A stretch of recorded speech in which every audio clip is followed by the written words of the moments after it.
السلام علیکم ورحمۃ اللہ وبرکاتہ. نحمده ونصلي على رسوله الكريم اما بعد.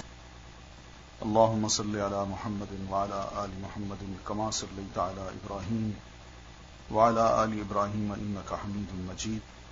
اللهم بارك على محمد وعلى آل محمد كما باركت على ابراهيم وعلى آل ابراهيم انك حميد مجيد. آج ہم انشاءاللہ اپنی کتاب کا صفحہ نمبر 478 یہاں سے پڑھیں گے. سریہ اسامہ بن زید رضی اللہ تعالی عنہ. اسامہ بن زید نبی علیہ الصلوۃ والتسلیم کے جو متبنہ تھے، جن کو بعد میں کہنے سے روک دیا گیا، یعنی زید ابن محمد جو کہے جاتے تھے، اور ان کو زید ابن حارثہ جو اصل والد تھے ان کے نام سے اب پکارا جانے لگا.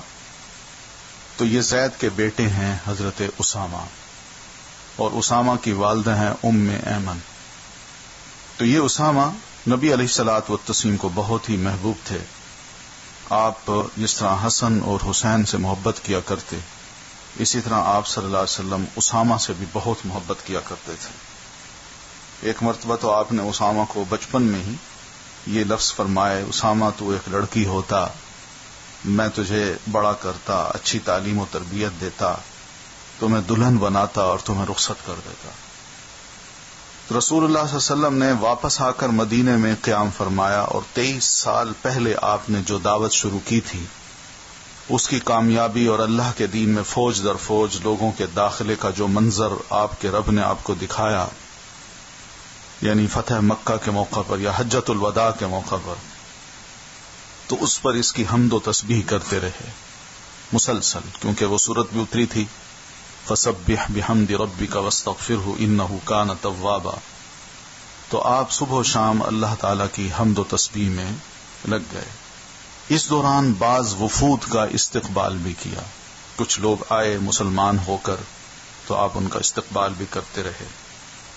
اسی دوران حضرت اسامہ بن زید رضی اللہ تعالی عنہ کو 700 فوجیوں کے ساتھ تیار کیا، اور انہیں حکم دیا کہ علاقہ بلقاء اور داروم کی فلسطینی سرزمین سواروں کے ذریعے سے روند آؤ. یعنی یہ سرزمین تھی بلقاء اور داروم کی جو فلسطین میں تھی. تو آپ نے 700 فوجیوں کو تیار کیا، اور اسامہ بن زید رضی اللہ تعالی عنہ کو اس فوج کا سربراہ بنایا. اور اس فوج میں سیدنا ابو بکر رضی اللہ تعالی عنہ، حضرت عمر رضی اللہ تعالی عنہ جیسے بڑے بڑے صحابہ بھی موجود تھے. تو قیادت انہوں نے نبی علیہ الصلوۃ والتسلیم میں حضرت اسامہ کو سونپ دی. تو یہ لشکر روانہ ہو کر مدینے سے 3 میل دور مقام جرف میں خیمہ زن ہوا. لیکن رسول اللہ صلی اللہ علیہ وسلم کی بیماری کے متعلق تشویشناک خبروں کے سبب وہیں رک کر نتیجے کا انتظار کرنے لگا. اللہ کا فیصلہ یہ ہوا کہ رسول اللہ صلی اللہ علیہ وسلم نے وفات پائی، اور یہ لشکر حضرت ابوبکر صدیق رضی اللہ تعالی عنہ کے عہد خلافت کی پہلی فوجی مہم کی شکل اختیار کر گیا. یعنی حضرت ابوبکر کی پہلی فوجی مہم یہ بن گئی، اور انہوں نے اس لشکر کو روانہ کیا. جبکہ صحابہ روکتے رہے، مگر حضرت ابوبکر صدیق فرمانے لگے یہ نہیں ہو سکتا کہ جو کام اللہ کے رسول نے شروع کیا ہو ابوبکر صدیق اس کو روک دے. کچھ بھی ہو جائے میں نے ان کو روانہ کرنا ہے. کیونکہ حالات ایسے بن گئے تھے کہ آپ صلی اللہ علیہ وسلم کی وفات کے اعلان کے بعد ہی مختلف قبائل کے لوگ جو تھے یہ مرتد ہونے لگے، اور بعض نے تو صاف صاف کہہ دیا کہ ہم اسلام کو چھوڑ کے واپس اپنے آبائی دین کی طرف جا رہے ہیں. تو یہ فتنے اٹھ رہے تھے، اور پھر ادھر مسیلمہ کذاب کا فتنہ بھی بڑا زور پکڑ چکا تھا. تو یہ بڑے بڑے صحابہ ادھر روانہ ہو رہے تھے اسامہ بن زید کی سربراہی میں. تو صحابہ نے مشورہ دیا، مگر حضرت صدیق نہیں مانے. انہوں نے کہا یہ ہو ہی نہیں سکتا کہ جس کام کا آغاز اللہ کے رسول کریں ابو بکر اس کو ختم کرے. آسمان سے درندے اتر کے، پرندے اتر کے میری لاش کو نوچ لیں، یا درندے جو ہیں وہ میری لاش کو نوچ لیں، لیکن میں یہ کام نہیں کر سکوں گا. تو باہر انہوں نے بھیجا، اور پھر اس کے بعد جو ہوا وہ بات کی تاریخ کا ایک حصہ ہے. پھر آخری چیپٹر ہے ہماری اس کتاب کا، رفیق اعلیٰ کی جانب. رفیق اعلیٰ، اعلیٰ تو بلندی کی جگہ کہتے ہیں، اور رفیق رفاقت سے یعنی دوستی، یعنی اعلیٰ مقام کی دوستی، جس کا مطلب ہے کہ جنت کی رفاقت.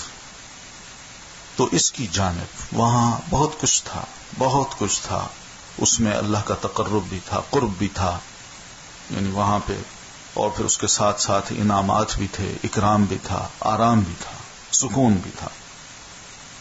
الوداعی آثار، نبی علیہ الصلوۃ والتسلیم اب دنیا کو چھوڑ رہے ہیں، اس کے آثار جو ہے نا وہ نظر آنے لگ گئے۔ جب رسول اللہ صلی اللہ علیہ وسلم نے دین قیم کی تبلیغ فرما لی، یعنی دین اسلام کی، قیم کا مطلب قائم رہنے والا دین، اور امت کی خیرخواہی کا کام مکمل کر لیا، تو آپ کے اقوال و اعمال سے آپ کی رحلت کے آثار نمایاں ہونا شروع ہو گئے۔ یعنی آپ جب کچھ ارشاد فرماتے تو گھر والے بھی، صحابہ کرام بھی محسوس کرتے کہ نبی علیہ الصلوۃ والتسلیم اب اس دنیا سے رخصت ہونا چاہتے ہیں۔ آپ نے 10ویں سال رمضان میں 20 دن اعتکاف فرمایا، یعنی یہ آپ کا آخری سال تھا، اور حضرت جبریل امین نے آپ کو 2 مرتبہ قرآن کا دور کرایا۔ آپ نے اپنی صاحبزادی فاطمہ رضی اللہ تعالی عنہا سے فرمایا، لا ارى ذلك الا اقتراب اجلی، یہ جو جبریل نے اس سال میرے ساتھ 2 مرتبہ قرآن کا جو دور کیا ہے، لگتا یہی ہے کہ میرا وقت اب قریب آ چکا ہے۔ حضرت معاذ رضی اللہ تعالی عنہ کو یمن رخصت کیا، تو رخصت کرتے وقت آپ نے انہیں وصیت فرمائی کہ یا معاذ انک عسى الا تلقانی بعد عامی هذا ولعلک ان تمر بمسجدی هذا وقبری، اے معاذ غالباً اس سال کے بعد تم مجھ سے ملاقات نہ کر سکو گے، اور میری مسجد اور میری قبر کے پاس سے گزرو گے۔ تو یہ اس طرح کی باتیں تھیں جو اللہ کے رسول صلی اللہ علیہ وسلم ارشاد فرماتے تو صحابہ کرام اپنے دل کو تھام کے رہ جاتے تھے۔ تو یہ بات سن کر حضرت معاذ رضی اللہ تعالیٰ عنہ رسول اللہ صلی اللہ علیہ وسلم کے غم جدائی سے رونے لگے۔ پھر اسی طرح حجۃ الوداع آیا، تو حجۃ الوداع میں بھی پہلے آپ نے یہ بات کئی دفعہ ارشاد فرمائی، خذوا عنی مناسککم، خذوا عنی مناسککم، لوگو مجھ سے حج کے مناسک لے لو، سیکھ لو، لعلی لا القاکم بعد عامی ھذا، ہو سکتا ہے کہ اس سال کے بعد میں تمہیں دوبارہ نہ مل سکوں، وَلَعَلِّي لَا أَحُجُّ بَعْدَ عَامِي هَذَا، اور یہ بھی ہو سکتا ہے کہ میں اس سال کے بعد کوئی حج نہ کر سکوں۔ اسی طرح اليوم اکملت لکم دینکم اور اذا جاء نصر اللہ کی آیات کا جب نزول ہوا، تو یہ بھی اس بات کا پیغام تھا کہ آپ دنیا میں اپنی مہم سے فارغ ہو چکے ہیں۔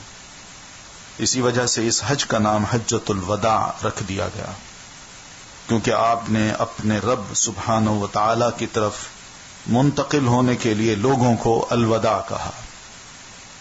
اوائل صفر 11 ہجری میں آپ صلی اللہ علیہ وسلم احد تشریف لے گئے، اور شہداء کے لیے اس طرح دعا کی گویا زندوں اور مردوں سے رخصت ہو رہے ہیں۔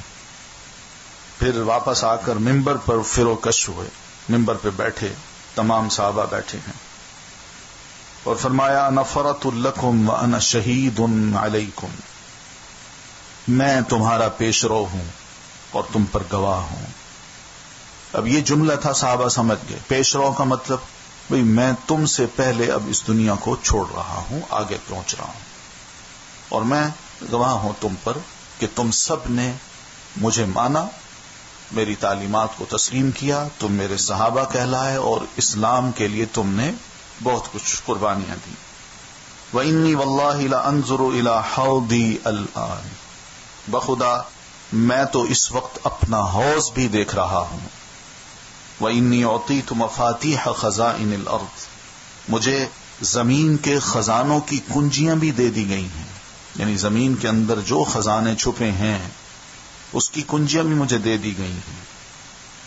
او مفاتیح الارض وانی واللہ ما اخاف علیکم ان تشرکوا بعدی، بخدا مجھے تم سے یہ خوف نہیں کہ تم میرے بعد شرک کرو گے، ولکنی اخاف علیکم ان تنافسوا فیہا، بلکہ اس بات کا مجھے اندیشہ ہے کہ دنیا میں تم ایک دوسرے سے آگے نکلنے کی دوڑ میں لگ جاؤ گے، یہ مجھے اندیشہ ہے۔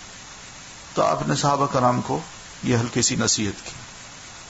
مینٹلی ان کو تیار کر رہے ہیں کہ وہ تیار ہو جائیں کہ جب میری وفات ہو تو اتنے بڑے صدمے کو وہ برداشت کر سکیں.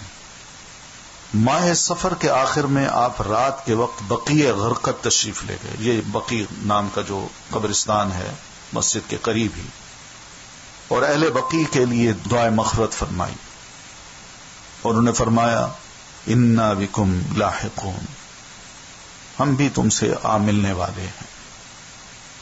مرض کا آغاز ہوتا ہے. ماہ سفر کے آخری سوموار کو رسول اللہ صلی اللہ علیہ وسلم ایک جنازے میں بقیع تشریف لے گئے. حضرت عائشہ رضی اللہ تعالی عنہا فرماتی ہیں آپ بقیع سے واپس تشریف لائے تو میں اپنے سر میں درد محسوس کر رہی تھی اور کہہ رہی تھی ہائے میرا سر، ہائے میرا سر، واراسا واراسا. تو آپ نے فرمایا بل انا واللہ یا عائشہ واراسا، بلکہ نہیں عائشہ تم نہیں بلکہ میں، واللہ اے عائشہ ہائے میرا سر، ہائے میرا سر. تو یہ آپ صلی اللہ علیہ وسلم کی بیماری کی ابتدا تھی. آپ اس کے باوجود باری باری تمام ازواج طیبات کے پاس دن گزارتے رہے یہاں تک کہ مرض سخت ہوتا گیا. اس وقت آپ حضرت میمونہ رضی اللہ تعالی عنہا کے گھر میں تھے اور پوچھ رہے تھے کہ میں کل کہاں رہوں گا، میں کل کہاں رہوں گا. مقصود حضرت عائشہ رضی اللہ تعالی عنہا کی باری تھی. ازواج مطہرات نے اجازت دے دی کہ آپ جہاں چاہیں رہیں، یعنی ہمیں کوئی شکوہ نہیں ہے. چنانچہ آپ صلی اللہ علیہ وسلم حضرت فضل ابن عباس اور علی ابن ابی طالب رضی اللہ تعالی عنہما کے درمیان ٹیک لگا کر دونوں پاؤں زمین پر گھسیٹتے ہوئے نکلے اور عائشہ رضی اللہ تعالی عنہا کے گھر منتقل ہو گئے. حضرت عائشہ رضی اللہ تعالی عنہا فرماتی ہیں جب نبی صلی اللہ علیہ وسلم میرے گھر تشریف لائے اور بیماری نے زور پکڑا تو آپ نے فرمایا حریقوا علی من 7 قرب، مجھ پر 7 مشکیزیں پانی کے ڈالو. ولم تحلل اوکیتہن، اور یہ مشکیزیں وہ ہوں جن کا بندھن نہ کھولا گیا ہو، یعنی اس میں پانی ذرا ٹھنڈا رہتا ہے. لعلی اعہد الی الناس، تاکہ میں لوگوں کو وصیت کر سکوں. چنانچہ ہم نے آپ کو حضرت حفصہ کے ایک لگن میں بٹھا کر ان مشکیزوں سے پانی ڈالا حتیٰ کہ آپ اشارہ فرمانے لگے کہ تم لوگوں نے کام پورا کر دیا، یعنی اب بس کرو بس کرو. پھر آپ لوگوں کی جانب تشریف لائے، انہیں نماز پڑھائی اور خطاب فرمایا. اس خطاب میں آپ نے جو باتیں فرمائیں ان میں یہ بات بھی ارشاد فرمائی کہ ان من کان قبلکم کانوا یتخذون قبور انبیائہم وصالحیہم مساجدا. سنو، تم سے پہلے جو لوگ تھے یہ اپنے انبیاء کی قبروں کو اور اپنے نیک بزرگوں کی قبروں کو سجدہ گاہ بناتے تھے. الا سنو، فلا تتخذوا القبور مساجدا، دھیان کرنا، قبروں کو سجدہ گاہ نہ بنانا. انی انہاکم عن ذالک، میں تمہیں اس سے روک رہا ہوں، یہ کام تم نے نہیں کرنا. تو اس میں دیکھ لیجئے انبیاء اور صالحین کا لفظ ہے کہ نیک لوگوں کی قبروں کو بھی. اور آپ فرماتے ہیں لعنت اللہ علی الیہود والنصارى اتخذوا قبور انبیائہم مساجدا. یہود و نصارہ پر اللہ کی لعنت، انہوں نے اپنے انبیاء کی قبروں کو مساجد بنایا. یہ آپ نے کوئی الزام نہیں دیا، بلکہ حقیقت بھی یہی ہے کہ یہ سارے سلسلے انہی سے شروع ہوئے ہیں. اور اس وقت بھی ان کے علاقوں میں جا کے یا جہاں یہود ہیں، اصفہان ہے مثلا، ایران کا شہر اصفہان، اس میں آباد جو یہود ہیں بہت ہی پرانے، نسل در نسل کے چلے آ رہے ہیں. تو ان کے ہاں بھی دیکھا جا سکتا ہے کہ مثلا دانیال ایک پیغمبر تھے، ان کی قبر کو انہوں نے بہت بڑا بنا رکھا ہے، اور وہ تاریخی قبر ہے، اس کی ایک ہسٹری ہے، بہت بڑی قبر ہے، اور اس کے اوپر مزار ہے، اور خود آتے ہیں اس کا طواف بھی کرتے ہیں، سجدے بھی کرتے ہیں وہاں. تو یہ ساری پکچرز جو ہیں یہ انٹرنیٹ پہ موجود ہیں. پھر اسی طرح آپ نے فرمایا لا تتخذوا قبری وثنا یعبد، تم لوگ میری قبر کو بت نہ بنانا کہ اس کی پوجا کی جائے. بت کا کیا مطلب ہے؟ یعنی تم لوگ اس طرح نہ بنانا جس طرح ایک بت کی زیارت کی جاتی ہے، لوگ دور دور سے آتے ہیں اس کا سالانہ میلہ ٹھیلا ہوتا ہے اور لوگ وہاں آ کے اس کی عبادت کرتے ہیں، اس کا طواف کرتے ہیں، اس سے کچھ مانگتے ہیں، تو آپ فرماتے ہیں میری قبر کو ایسا مت بنانا۔ اسی آپ کے ارشاد پر آج مسلمان عمل کر رہے ہیں کہ آپ کی قبر کی پروٹیکشن ہے کہ کہیں لوگ آ کے آپ کی قبر کی پوجا نہ کر دیں اور سجدہ گاہ نہ بنا لیں۔ گو اس کو برا سمجھا جاتا ہے، مگر حقیقت یہی ہے کہ نبی علیہ الصلوۃ والتسلیم کی اس حدیث پر سختی سے عمل ہے۔ پھر آپ صلی اللہ علیہ وسلم نے اپنے آپ کو قصاص کے لیے پیش کیا۔ آپ نے فرمایا میں نے کسی کے ساتھ کوئی زیادتی کی ہو، ہاتھ سے یا زبان سے، میں اسے اجازت دیتا ہوں کہ مجھ سے اس وقت بدلہ لے لے۔ انصار کے متعلق خیر کی وصیت کی، اس لیے کہ انصار نے بڑی قربانیاں دی تھی، اور مہاجرین کو اور تمام مسلمانوں کو فرمایا کہ ان کے بارے میں تم دھیان رکھنا، ان کا خیال کرنا، ان کی عزت کرنا، ان کی بڑی قربانیاں ہیں، میں خود ان کی عزت کر کے مکہ چھوڑ کے یہاں آیا ہوں اور ساری زندگی انہی میں رہا ہوں۔ پھر آپ نے فرمایا ان عبدا خیرہ اللہ بین ان یؤتیہ من زہرۃ الدنیا ما شاء وبین ما عنده فاختار ما عنده۔ ایک بندے کو اللہ نے اختیار دیا کہ وہ دنیا کی چمک دمک اور زیب و زینت میں سے جو چاہے لے لے، یا اللہ کے پاس جو کچھ ہے اسے اختیار کر لے۔ تو اس بندے نے اللہ کے پاس جو کچھ ہے اسے اختیار کیا۔ صحابہ کو اس طرح آپ نے بات کی، کچھ صحابہ سمجھے اس بات کو، جو سمجھے ان کا حال ظاہر ہے بڑا انہوں نے محسوس کیا، اور جو نہیں سمجھے وہ نہ سمجھ سکے۔ مطلب یہ تھا کہ مجھے اللہ نے اب اختیار دیا ہے کہ اللہ کے رسول دنیا میں رہنا چاہیں تو ہم آپ کو دے دیتے ہیں مہلت، اور اگر ہمارے پاس آنا چاہیں تو موسٹ ویلکم۔ اور یہ حقیقت ہے کہ اللہ تعالی انبیاء کو ان کی روح کو قبض کرنے سے پہلے ان کو اطلاع دیتا ہے اور انہیں اختیار دیتا ہے۔ تو نبی علیہ الصلوۃ والتسلیم کو بھی اسی طرح بات فرمائی گئی، تو نبی علیہ السلام فرماتے ہیں فاختار ما عنده، تو جو چیز اللہ کے پاس ہے تو اس بندے نے اس کو پسند کر لیا، اسی کو چن لیا ہے، یعنی اب اللہ کے پاس ہی جانا چاہتا ہوں۔ ابو سعید خدری رضی اللہ تعالیٰ عنہ فرماتے ہیں یہ سن کر ابو بکر رضی اللہ تعالیٰ عنہ رونے لگے اور فرمایا ہم اپنے ماں باپ کے ساتھ آپ پر قربان۔ تو اس پر ہمیں تعجب ہوا کہ حضرت ابوبکر صدیق رو کیوں رہے ہیں؟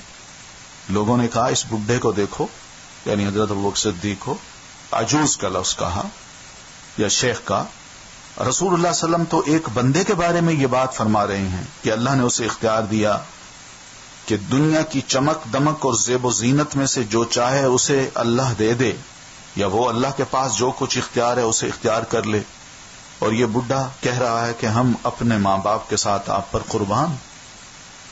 لیکن چند دن بعد واضح ہوا کہ جس بندے کو اختیار دیا گیا تھا وہ خود اللہ کے رسول صلی اللہ علیہ وسلم تھے، اور ابو بکر ہم میں سب سے زیادہ صاحب علم تھے۔ تو حضرت صدیق سمجھ گئے تھے کہ یہ بندہ کوئی مفروضہ بندہ نہیں ہے، یہ نبی علیہ الصلوۃ والتسلیم خود ہیں۔ پھر رسول اکرم صلی اللہ علیہ وسلم نے حضرت ابوبکر صدیق رضی اللہ تعالیٰ عنہ کی تعریف کی اور سب صحابہ سے فرمایا کہ ان کے دروازے کے سوا مسجد میں کھلنے والے تمام دروازوں کو بند کر دیا جائے، یعنی صرف ابوبکر صدیق کا دروازہ مسجد کی طرف کھلا رہ سکتا ہے۔ یہ بدھ کے روز کی بات ہے۔ جمعرات کو آپ کی بیماری نے اور شدت اختیار کر لی، آپ نے فرمایا ہلموا اکتب لکم کتابا لن تضلوا بعدہ، لاؤ میں تمہیں ایک تحریر لکھ دوں جس کے بعد تم کبھی گمراہ نہ ہوگے۔ حضرت عمر رضی اللہ تعالیٰ عنہ نے حاضرین سے کہا نبی صلی اللہ علیہ وسلم پر تکلیف اور بیماری اور درد کا غلبہ ہے اور تمہارے پاس قرآن ہے، اللہ کی یہ کتاب تمہارے لیے کافی ہے، نبی علیہ السلام کو تکلیف مت دو۔ اس پر لوگوں میں اختلاف ہو گیا کہ نہیں، نبی علیہ الصلوۃ والتسلیم نے فرمایا ہے آپ کو لکھنے دیجیے، تو ہم دینا چاہتے ہیں آپ کو۔ اور جب شور اور اختلاف زیادہ ہوا تو آپ نے فرمایا قوموا عنی، اٹھو اور مجھ سے چلے جاؤ، یعنی یہاں سے نکل جاؤ، یہ شور بیماری میں سننا نہیں چاہتا۔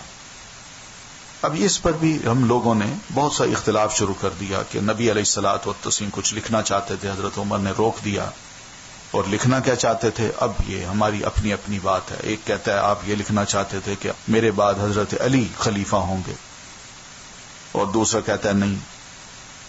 تو کچھ بھی ہو، اگر بالفرض میں یہ کہتا ہوں کہ نبی علیہ السلام یہ لکھنا چاہتے تھے کہ میرے بعد حضرت علی کو بالکل خلیفہ نہ بنانا، میں بھی کہہ سکتا ہوں. تو یہ کوئی بات تھی جو آپ چاہتے تھے لکھنا، لیکن اللہ کی طرف سے مصلحت یہی تھی کہ نہ لکھی جائے، مسلمانوں کے اوپر ہی چھوڑ دی جائے کہ وہ خود ہی جب کندھے پہ آ پڑے گی چیز تو اس کو برداشت کرنے یا اس کو اٹھانے کے خود قابل بھی ہوں اور خود سوچیں، خود اس کے راہ نکالیں. تو یہ وجہ تھی، ورنہ کوئی ایسی بات نہیں تھی. اسی دن آپ صلی اللہ علیہ وسلم نے وصیت کی کہ یہود و نصارہ اور مشرکین کو جزیرۃ العرب سے نکال دیا جائے اور وفود کو اسی طرح نوازا جائے جیسے آپ نوازتے تھے، اور نماز، غلاموں اور لونڈیوں کے متعلق بھی تاکید فرمائی. یہ جزیرۃ العرب سے نکالنے کا مطلب صرف یہی تھا کہ اس جزیرہ میں دو دین نہ رہیں، یا تو اسلام رہے یا وہ رہے، یہ آپ کا مقصد تھا. باقی دنیا میں کہیں بھی کوئی اسلامی ملک ہو، وہاں جا کے چرچ بھی بنایا جا سکتا ہے، مندر بھی بن سکتے ہیں، لیکن وہاں نہیں ہو سکتا. یہ نبی علیہ الصلوۃ والتسلیم کا حکم ہے. ہاں جو یہ لوگ ہیں یہ آ جا سکتے ہیں، آ جا سکتے ہیں وہاں، یعنی سوائے مدینہ اور مکہ کے باقی تمام علاقوں میں یہ لوگ آ جا سکتے ہیں، اس پر کوئی پابندی نہیں ہے. پھر آپ نے فرمایا ترکت فیکم امرین لن تضلوا ما تمسکتم بہما کتاب اللہ و سنتی. میں تم میں دو چیزیں چھوڑ رہا ہوں، جب تک انہیں مضبوطی سے پکڑے رہو گے ہرگز گمراہ نہ ہوگے، کتاب اللہ اور میری سنت. یہ بھی آپ نے فرما دیا. اب وہ پچھلی بات جو آپ لکھنا چاہتے تھے، اب اس کا آپ نے ازالہ فرما دیا کہ جو کچھ میں نے لکھنا تھا، اب اس کی بجائے میں تمہیں یہی کہہ رہا ہوں کہ دو چیزیں لکھائی نہیں چھوڑ رہا، اب دو چیزیں اور چھوڑ رہا ہوں، اور وہ اللہ کی کتاب ہے اور دوسرا میری سنت ہے. یہ اس کا جواب ہے. تو یہ نہیں ہے کہ کوئی شاہ آپ نے کچھ سیکرٹ کی ہوئی تھی، حضرت علی کو بتائی ہوئی تھی تو وہ لکھنا تھی اور حضرت عمر رضی اللہ تعالیٰ عنہ نے اس کی مخالفت کی، ایسی کوئی بات نہیں ہے. پھر نماز کے لیے حضرت ابوبکر رضی اللہ تعالیٰ عنہ کی جانشینی. نبی صلی اللہ علیہ وسلم مرض کی شدت کے باوجود نماز خود پڑھایا کرتے تھے، لیکن اس دن یعنی جمعرات کو جب عشاء کا وقت ہوا تو آپ نے لگن میں یعنی ایک بڑے ٹب میں غسل فرمایا تاکہ مرض میں تخفیف ہو جائے، یعنی ٹھنڈا پانی جسم پہ چلے، جو بخار ہے، گرمی ہے، وہ ذرا ٹوٹے. پھر اٹھنے لگے تو غشی طاری ہو گئی کمزوری کی وجہ سے. افاقہ ہوا تو دوبارہ غسل فرمایا، یعنی بخار شدید تھا، لیکن پھر اٹھنے لگے تو دوبارہ غشی طاری ہو گئی. تیسری بار غسل فرمایا اور اٹھنے لگے تو پھر غشی طاری ہوئی. آخر آپ صلی اللہ علیہ وسلم نے ابو بکر کو کہلا بھیجا کہ وہ لوگوں کو نماز پڑھائیں. چنانچہ اس وقت سے بقیہ ایام میں حضرت ابو بکر رضی اللہ تعالیٰ عنہ نے نمازیں پڑھائیں. آپ کی حیات مبارکہ میں حضرت ابو بکر رضی اللہ تعالیٰ عنہ کی پڑھائی گئی نمازوں کی کل تعداد 17 ہے. ہفتے یا اتوار کو رسول اللہ صلی اللہ علیہ وسلم نے کچھ افاقہ محسوس کیا، چنانچہ دو آدمیوں کے درمیان ظہر کی نماز کے لیے تشریف لائے. اس وقت حضرت ابو بکر رضی اللہ تعالیٰ عنہ نماز پڑھا رہے تھے. آپ کو ان کے بائیں بٹھا دیا گیا، یعنی حضرت صدیق یہاں ہیں اور یہ ان کا بایاں سائڈ ہے، تو نبی علیہ السلام تشریف لائے، یہاں بیٹھ گئے. ابو بکر یوں کھڑے ہیں، یہ امامت کرا رہے تھے، تو آپ یہاں تشریف فرما ہوئے. کیونکہ دو آدمی ویسے بھی کھڑے ہوں نماز پڑھنے کے لیے تو جو امام ہے وہ بائیں طرف ہوتا ہے اور دائیں طرف مقتدی ہوتا ہے. چنانچہ اب حضرت ابو بکر صدیق رضی اللہ تعالیٰ عنہ رسول اللہ صلی اللہ علیہ وسلم کی اقتداء کر رہے تھے اور لوگ حضرت ابو بکر کی اقتداء کر رہے تھے کہ وہی لوگوں کو تکبیریں سنا رہے تھے. یعنی نبی علیہ الصلوۃ والتسلیم کی اقتداء حضرت ابو بکر صدیق کر رہے تھے. آپ امام بن گئے، ابو بکر مقتدی بن گئے. اور نبی علیہ الصلوۃ والتسلیم جو آہستہ آواز سے اللہ اکبر کہتے تو ابو بکر بلند آواز سے اللہ اکبر کہہ کے لوگوں کو سناتے تھے. تو اس طرح وہ نماز مکمل ہوئی. اتوار کے دن نبی صلی اللہ علیہ وسلم نے اپنے غلام آزاد کر دیے. آپ کے پاس 7 دینار تھے. دینار اس دور میں سونے کا ہوتا تھا، یعنی سونے کا. انہیں آپ نے صدقہ کر دیا. ہتھیار آپ کے پاس جو تھے، جو آپ کے کمرے میں ہر وقت لٹکے رہتے تھے، ہتھیار زیادہ ہوتے تھے، گھر کے برتن کم تھے، اور اس طرح کھانے پینے کی چیزیں بھی بہت کم تھیں. مگر تلوار جب آپ فوت ہوئے ہیں تو بعض روایات میں آتا ہے کہ 9 یا 11 تلواریں نبی علیہ السلام کے گھر میں چھوٹے سے کمرے میں لٹکی ہوئی تھی. اتنے برتن بھی نہیں تھے آپ کے گھر میں. تو یہ ہتھیار بھی آپ نے مسلمانوں کو ہبہ کر دیے، جس میں زرہ بھی تھی، خود بھی تھا، لوہے کی ٹوپی. رات آئی تو حضرت عائشہ رضی اللہ تعالی عنہا نے اپنا چراغ ایک عورت کے پاس بھیجا اور کہلایا کہ اپنی کپی سے ہمارے چراغ میں ذرا گھی ٹپکا دو، یعنی تیل کم ہو رہا ہے، ذرا اس میں اور گھی ڈال دو. آپ صلی اللہ علیہ وسلم کی زرہ ایک یہودی کے پاس 30 صاع یعنی تقریباً 75 کلو جو کے عوض رہن رکھی ہوئی تھی. آپ نے وہ بھی واپس منگوائی. اب آپ کی حیات مبارکہ کا آخری دن ہے. سوموار کی صبح حضرت ابوبکر رضی اللہ تعالیٰ عنہ نماز پڑھا رہے تھے کہ رسول اللہ صلی اللہ علیہ وسلم نے حضرت عائشہ کے حجرے کا پردہ ہٹایا اور لوگوں کی طرف دیکھ کر مسکرائے. یعنی ایک منظر تھا نا، نبی علیہ الصلوۃ والتسلیم نے دیکھا کہ ابوبکر نماز پڑھا رہے ہیں، امام ہے، اور پیچھے سب صحابہ کھڑے ہیں. منظر تھا ایک، اور اس منظر کو دیکھ کے آپ مسکرائے. یعنی مطلب یہ تھا کہ اللہ کا شکر ہے کہ میں نے جو محنت کی وہ کامیاب ہوئی، اور اس وقت لوگ حضرت ابوبکر کی اقتداء میں نماز پڑھ رہے ہیں اور ان کی قیادت اور امامت پر متفق ہو گئے ہیں. اس پر حضرت ابوبکر صدیق رضی اللہ تعالیٰ عنہ ایڑیوں کے بل پیچھے ہٹے اور سمجھا کہ آپ صلی اللہ علیہ وسلم نماز کے لیے تشریف لانا چاہتے ہیں. بقول حضرت انس رضی اللہ تعالیٰ عنہ، رسول اللہ صلی اللہ علیہ وسلم کو دیکھ کر مسلمان اس قدر خوش ہوئے کہ چاہا کہ آپ کے مزاج پرسی کے لیے نماز توڑ دیں، لیکن رسول اللہ صلی اللہ علیہ وسلم نے ہاتھ سے اشارہ فرمایا. کمرے میں اپنے جو غرفہ تھا، آپ کا جو چھوٹا سا حجرہ تھا، اسی میں سے آپ نے، جیسے یہ کھڑکی ہے، اسی میں سے آپ نے اشارہ فرمایا کہ اپنی نماز پوری کر لو. پھر حجرے کے اندر تشریف لے گئے اور پردہ گرا دیا. اسی دن یا اسی ہفتے رسول اللہ صلی اللہ علیہ وسلم نے حضرت فاطمہ کو بلایا اور ان کے کان میں کچھ سرگوشی کی. وہ رونے لگی. پھر کچھ سرگوشی کی تو ہنسنے لگی. حضرت عائشہ نے دریافت فرمایا تو یہ بات چھپا لے گئی، نہیں بتائی ان کو. لیکن جب نبی علیہ الصلوۃ والتسلیم کی وفات ہو گئی تو بتایا حضرت فاطمہ نے ام المومنین کو کہ آپ نے پہلی دفعہ یہ فرمایا تھا جب میں رو پڑی تھی، تو آپ نے فرمایا تھا کہ انہ یموت فی مرضہ ھذا، کہ بیٹا میں اب اپنی اسی مرض سے فوت ہو جاؤں گا، اس لیے میں رو پڑی تھی. اور دوسری بار یہ فرمایا تھا کہ انہا اول اہلہ یتبعہ، کہ میرے اہل و عیال میں فاطمہ تم سب سے پہلے مجھے ملو گی. اس لیے میں ہنس پڑی تھی. آپ نے انہیں یہ بشارت بھی دی کہ فاطمہ تم ساری خواتین عالم کی سیدہ ہو، سردار ہو. ادھر سیدہ فاطمہ نے نبی علیہ الصلوۃ والتسلیم کے کرب کی شدت دیکھی کہ آپ کو سخت تکلیف ہے، درد ہے، بخار ہے، تو بے ساختہ پکار اٹھی کہ واہ قرب ابا، ہائے میرے بابا کی تکلیف. آپ نے فرمایا فاطمہ تیرے ابا کو آج کے بعد کوئی تکلیف نہیں ہوگی، بس، یعنی آج آخری دن ہے میرا. پھر آپ نے سیدنا حسن اور حسین رضی اللہ تعالی عنہما کو بلا کر چوما اور ازواج مطہرات کو بلا کر واعظ و نصیحت کی، انہیں بھی سمجھایا. ادھر لمحہ بلمحہ تکلیف بڑھتی جا رہی تھی اور اس زہر کا اثر بھی ظاہر ہونا شروع ہو گیا تھا جو آپ کو خیبر میں کھلایا گیا تھا. چنانچہ آپ اس کے الم کی شدت محسوس کرنے لگے. الم کا مطلب درد.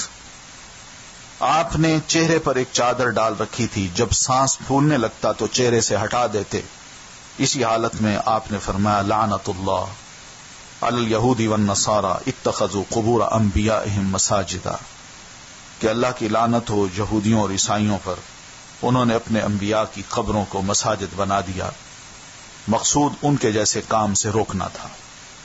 یہ آپ نے اس وقت فرمایا جب آپ ہی کے پاس ہی بیٹھی آپ کی 2 ازواج مطہرات ام حبیبہ اور ام سلمہ رضی اللہ تعالی عنہما یہ آپ کی خدمت بھی کر رہی ہیں، اور آپس میں حبشہ کی جو ہجرت انہوں نے کی تھی اس دوران عیسائیوں کے چرچ کی جو وزٹ کی تھی اس کا ذکر وہ کر رہی تھی کہ میں گئی وہاں اور میں نے دیکھا کہ وہاں حضرت مریم کی بڑی تصویر تھی، حضرت عیسیٰ علیہ السلام کی بڑی تصویر تھی، اور اسی طرح وہ بھی بتا رہی تھی کہ ہاں میں نے بھی یہ دیکھا.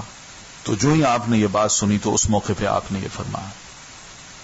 پھر آپ نے فرمایا لا یبقین دینان بارض العرب، سرزمین عرب میں 2 دین نہ باقی رہنے دیے جائیں. یہ آپ کا مقصد تھا. یہ آخری ارشاد اور وصیت تھی جو آپ نے لوگوں کو فرمائی. اس کے بعد کئی بار فرمایا الصلاۃ الصلاۃ وما ملکت ایمانکم، لوگوں نماز نماز، یہ نماز کا پورا خیال کرنا، نماز کا پورا خیال کرنا. وما ملکت ایمانکم، اور جو تمہارے زیر دست ہیں یعنی تمہاری عورتیں جو ہیں ان کا بھی پورا خیال کرنا.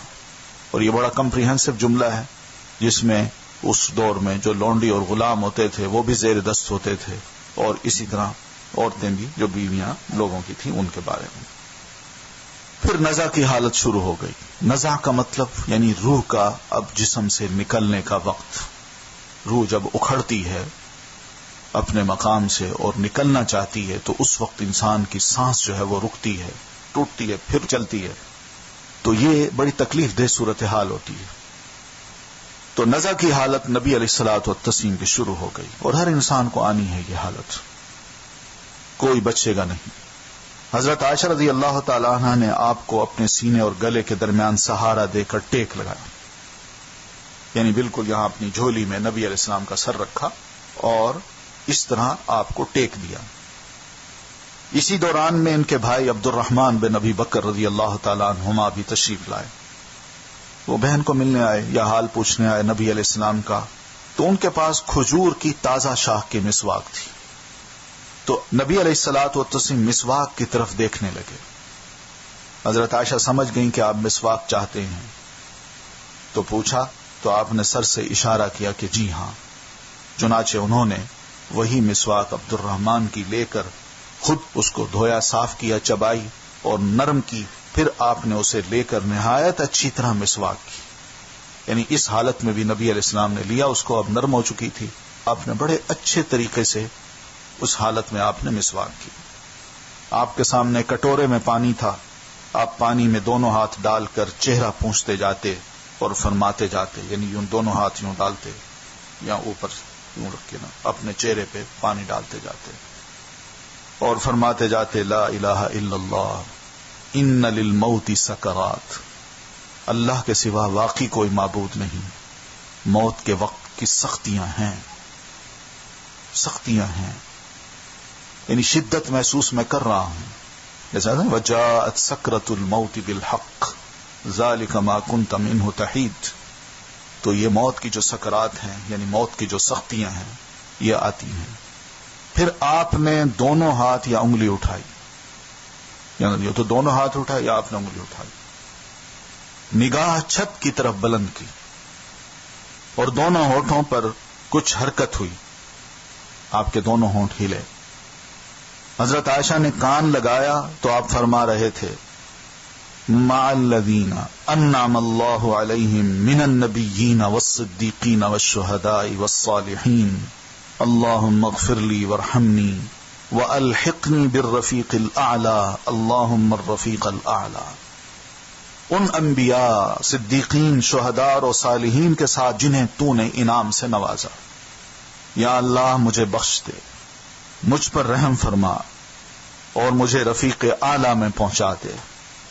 اے اللہ رفیق اعلی، بس یہ چاہتا ہوں. تو اس موقع پہ آپ نے یہ آیت بھی پڑھی اور ساتھ ہی آخر میں یہ لفظ فرمائے. آخری فقرہ آپ نے 3 دفعہ دہرایا اور روح پرواز کر گئی. ہاتھ اٹھا ہوا تھا تو ہاتھ بھی جھک گیا اور آپ رفیق اعلی سے جا ملے. انا للہ و انا الیہ راجعون. یہ سوموار ربیع الاول کی 12 تاریخ اور ہجرت کا 11واں سال تھا۔ اس وقت آپ کی عمر 63 سال پوری ہو چکی تھی۔ یہ بہت بڑا حادثہ تھا جو صحابہ کرام کے لیے ناقابل برداشت تھا۔ تو بہرحال نبی علیہ الصلوۃ والتسلیم کی وفات پر صحابہ کرام کی کیا حالت ہوئی اور انہوں نے کیا موقف اختیار کیا، اور ان کے مقابلے میں سیدنا ابو بکر رضی اللہ تعالیٰ عنہ کی جو قیادت تھی، انہوں نے کس طرح مسلمانوں کو سنبھالا دیا، اس کا انشاءاللہ ذکر ہم پڑھیں گے۔ سبحانک اللہم بحمدک، نشہد ان لا الہ الا انت، نستغفرک ونتوب الیک۔ السلام علیکم ورحمۃ اللہ۔